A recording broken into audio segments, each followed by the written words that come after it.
Hello my dear students, this is Sonia Kaushik and today I am here to discuss a very important and interesting topic of 2020, that is NEP 2020, New Education Policy. And my dear students, this new education policy have changed the total education system, the education system which is based on rote learning, the education system that is not logical in nature.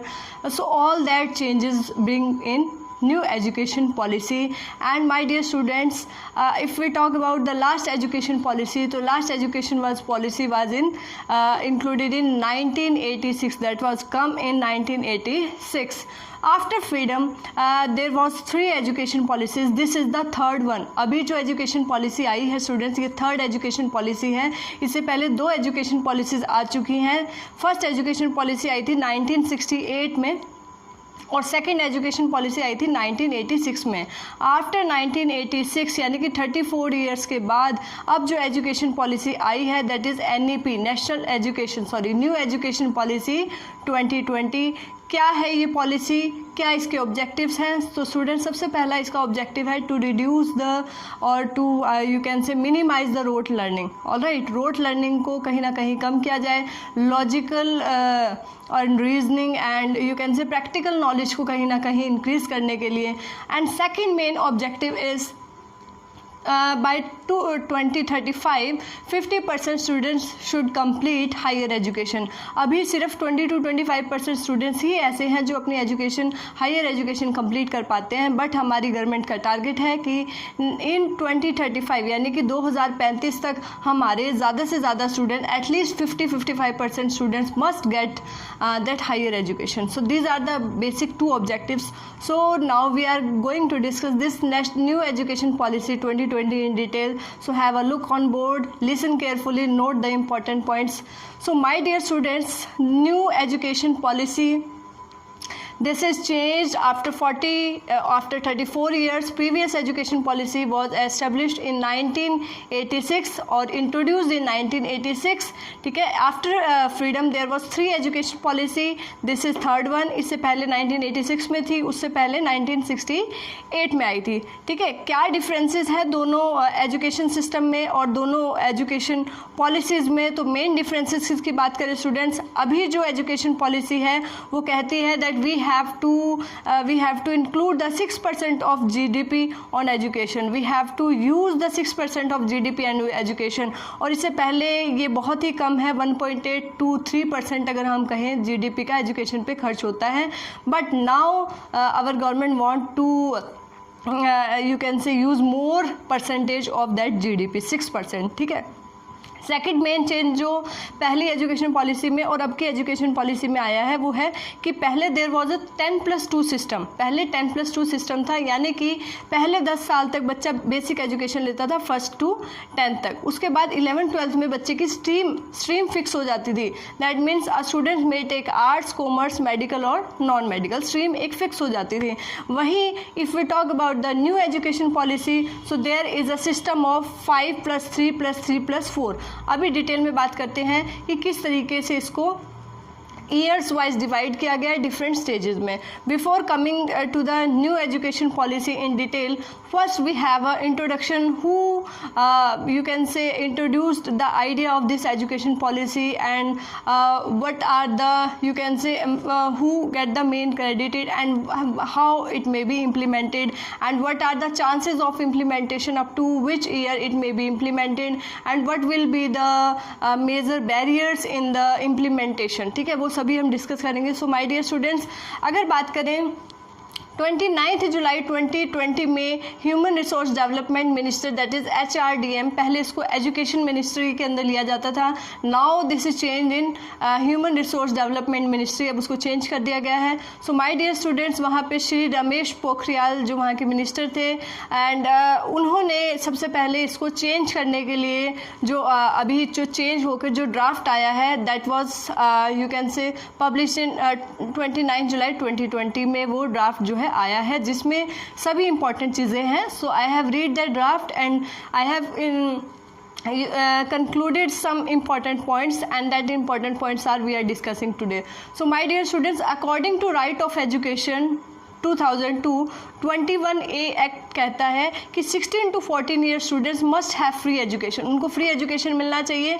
और ये implementation कब तक हुआ था? 2010 से। देखिए ये 2002 में ये राइट आया था, राइट टू एजुकेशन, ठीक है, 16 to 14 ईयर स्टूडेंट्स के लिए फ्री एजुकेशन के लिए, लेकिन इम्प्लीमेंटेशन कब हुआ? 2010 में। वहीं अगर हम बात करें स्टूडेंट्स, अभी श्री रमेश पोखरियाल जी जो HRD के मिनिस्टर हैं, इससे पहले इसको किसने गाइडेंस दी? इस एजुकेशन पॉलिसी में किन किन की अहम भूमिका रही या मेजर रोल रहा, दैट वी आर डिस्कसिंग। तो my dear students, in June 2017 में in the guidance of doctor Kasturi Rangan, doctor Kasturi Rangan, जिनके नाम से एक समिति बनाई गई, दैट समिति इज कॉल्ड कस्तूरी समिति, and that was the former ISRO minister chairman, that was the former ISRO chairman, and he gave a report to central government in May 2019 that what should be the new education policy and what should be the main objective of that policy and all that he reported to central government in May 2019. देखिए idea was come in 2017 and he made a कस्तूरी समिति for that और reported in May 2019 to central government। और पास कब हुई students? अभी ये पास हुई है 2020 में। अब बात आती है इम्प्लीमेंटेशन की, तो कहीं ना कहीं उम्मीद है कि इसका जो इम्प्लीमेंटेशन है वो 2030 तक, यानी कि 5 to 10 ईयर्स इसके इम्प्लीमेंटेशन में कहीं ना कहीं लग जाएंगे। और जो मेजर बैरियर्स है अभी, तो उनकी भी हम लास्ट में बात करते हैं कि क्या क्या बैरियर्स आने वाले हैं, क्या क्या ड्रॉबैक्स हैं हमारी कंट्री में, अभी भी क्या क्या चीज़ें हैं जिनको सुधारने की ज़रूरत है।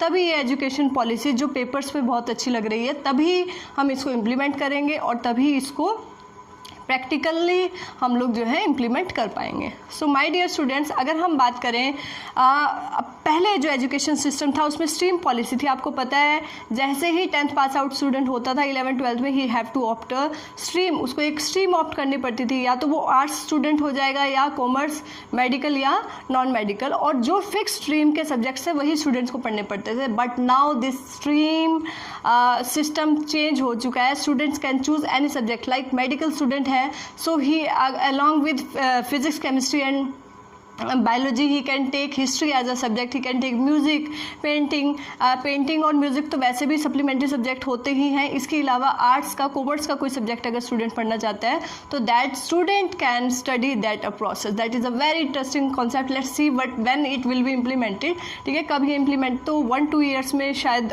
थोड़ा थोड़ा चेंज आना स्टार्ट हो जाएगा, ठीक है। तो चलिए हम बात करते हैं, पहले स्कूल लेवल पे बात करते हैं क्या है, फिर उसके बाद थोड़ा हायर एजुकेशन पे बात करेंगे।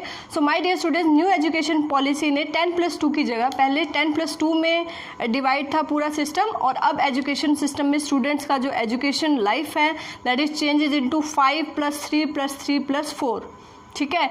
तो फर्स्ट 5 ईयर्स की बात करते हैं। फर्स्ट 5 ईयर्स में स्टूडेंट इसको फाउंडेशन स्टेज कहेंगे। 3 to 8 ईयर्स की एज के स्टूडेंट्स इसमें होंगे। उनका सिलेबस NCERT प्रिपेयर करेगी।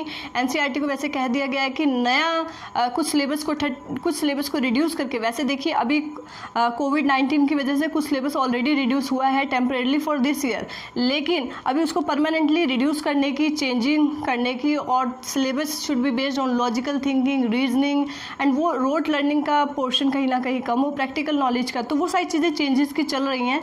मे बी अभी 1-2 साल में 2021 में या 22 तक NCERT वो चेंज कर सकती है, नॉट इन प्रेजेंट, ठीक है।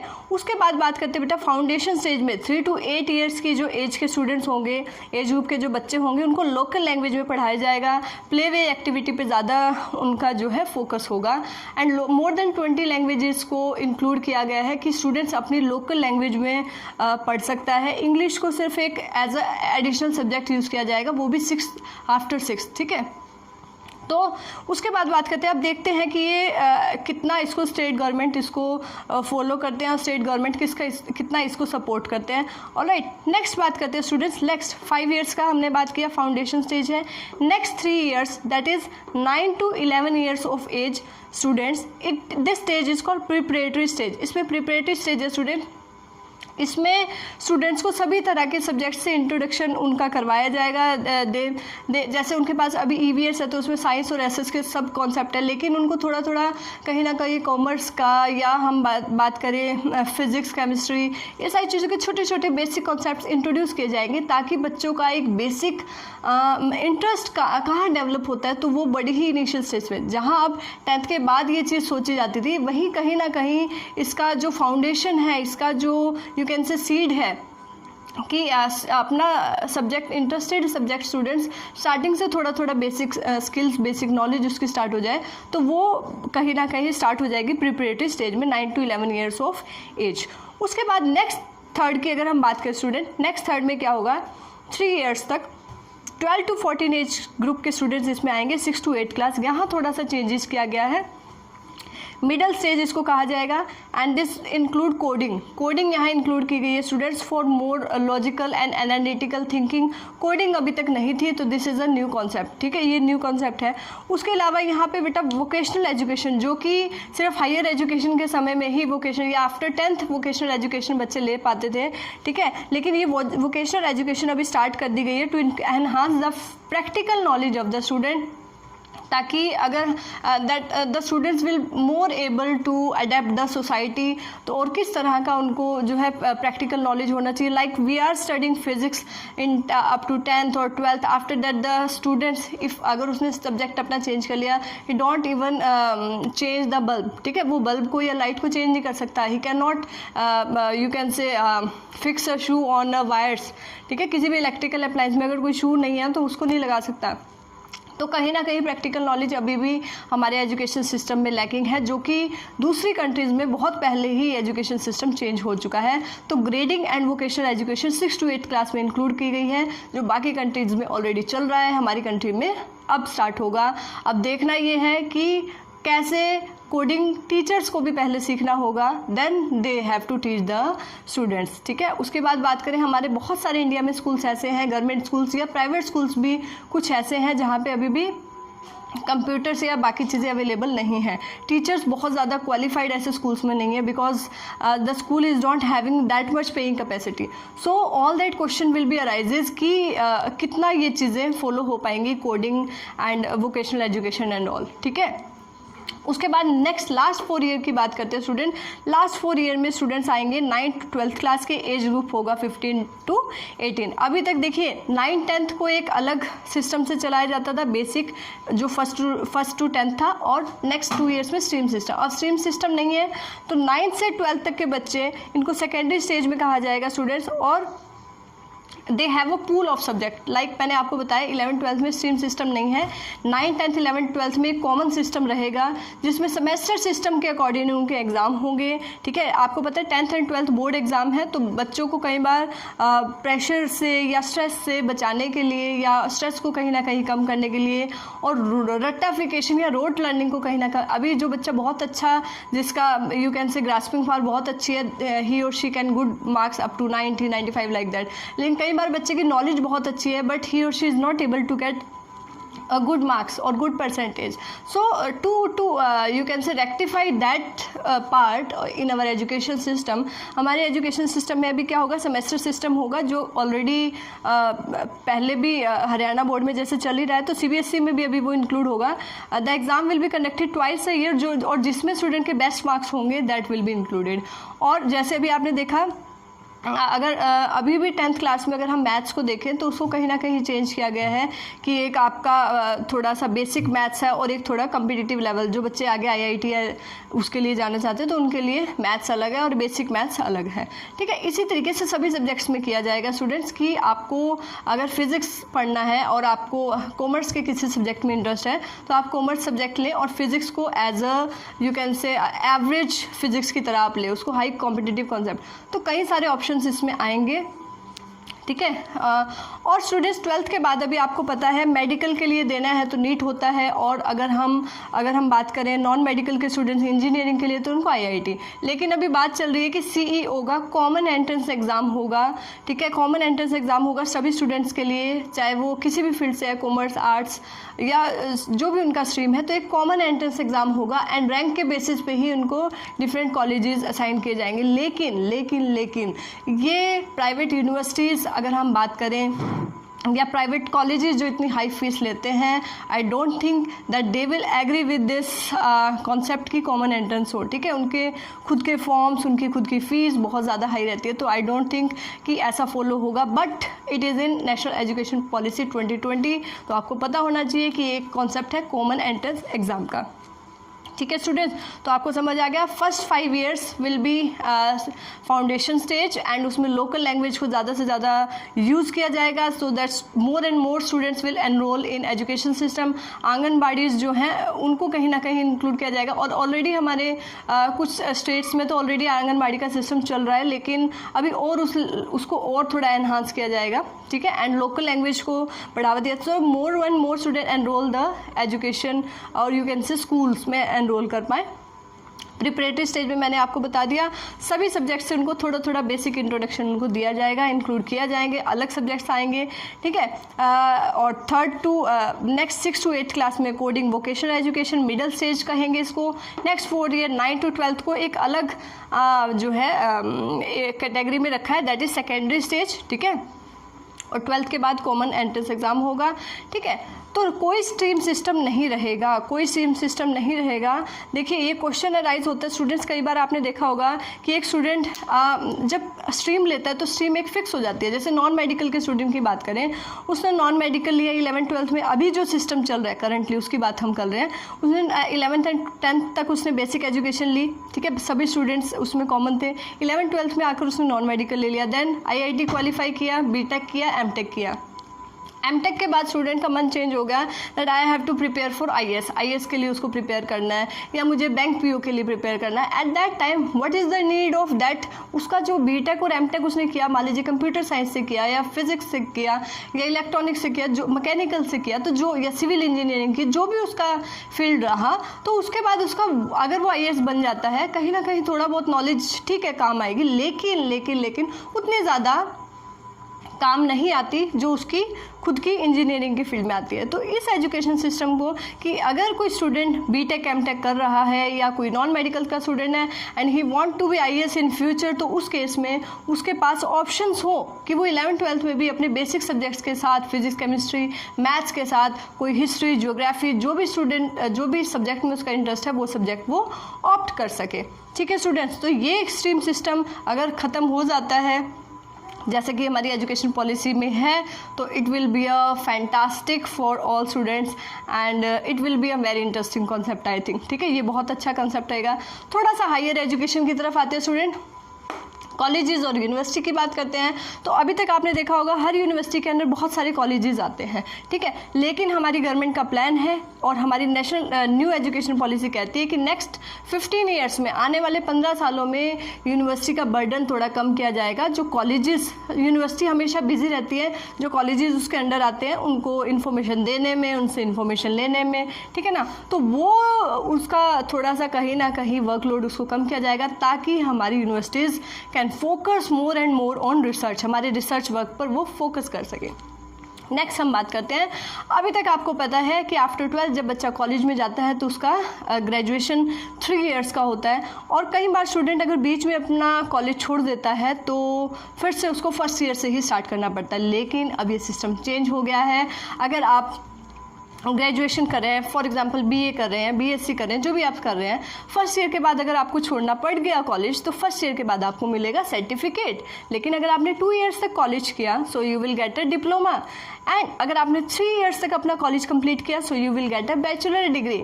और अगर 4 year तक आपने कंप्लीट किया, so you will get a research degree, research certificate आपको मिलेगा वहाँ पे।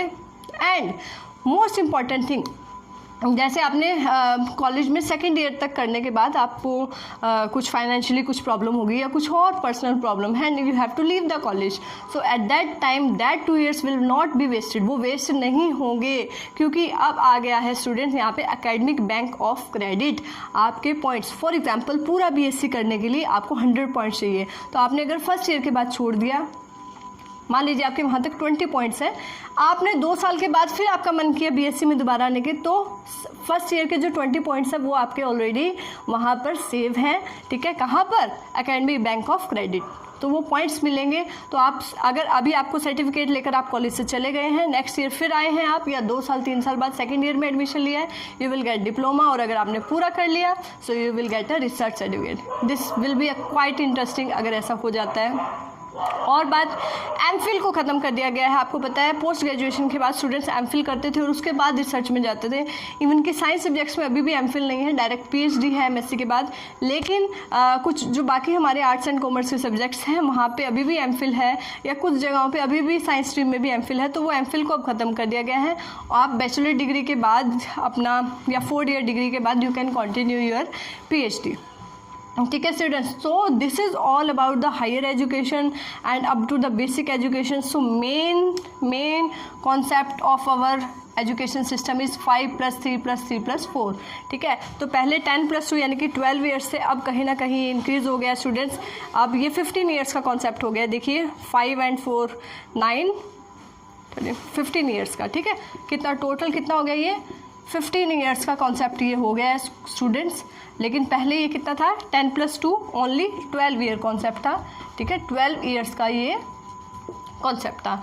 लेकिन क्या क्वेश्चन है, नेशनल एजुकेशन पॉलिसी इम्प्लीमेंट कब तक हो पाएगी? तो फॉर एन आइडिया या अप्रॉक्सीमेटली आइडिया हम बात करें तो 2030 तक, 2030 तक इसका इम्प्लीमेंटेशन हो जाए। लेकिन सारी चीज़ें जो अभी इसमें इंक्लूड की गई हैं, सभी चीज़ें कितना परसेंटेज तक वो इम्प्लीमेंटेशन होगा, that is the main question. क्योंकि अभी हम बात करें, क्योंकि फंडामेंटल लेवल पे अगर हम बात करें, बेसिक लेवल पे अगर हम बात करें, तो हमारी स्कूल्स में और हमारे कॉलेजेस में भी अभी बहुत ज़्यादा अपग्रेडेशन बाकी है, ठीक है। थोड़ा सा चीज़ों को और एनरिच करने की ज़रूरत है, बेसिक लेवल पर चेंज होगा तभी ये national education new education policy जो है वर्क कर पाएगी। सो अभी इम्प्लीमेंटेशन में टाइम है, so let's see when it will be implemented and overall the syllabus will be designed for school level 12 तक की अगर हम बात करें, the syllabus will be designed by NCERT। Syllabus में कुछ चीज़ें कम की जाएगी। एक चीज़ यहाँ पर क्लियर कर देते हैं कि अगर स्टूडेंट जो अभी करंटली पढ़ रहे हैं वो सोचे कि उनका सिलेबस कुछ रिड्यूस हो जाएगा, दैट अभी ऑलरेडी रिड्यूस कर दिया कोविड-19, तो अभी कोई और चेंजेस आपके सिलेबस में आने वाले नहीं हैं। नेक्स्ट ईयर के लिए भी जो बच्चे प्रिपेयर कर रहे हैं, मोस्ट प्रोबेबली इतनी जल्दी NCERT अपना सिलेबस चेंज करके नहीं लाने वाले है। तो I think it will take 1 to 2 year up to you can say 2022 या 2023 तक ये सारी चीज़ें NCERT चेंज कर पाएगी। So this is all about new education policy. I hope I have covered the all main important points that will be helpful for you. If you like this video, please hit the like button. Thank you. Bye bye.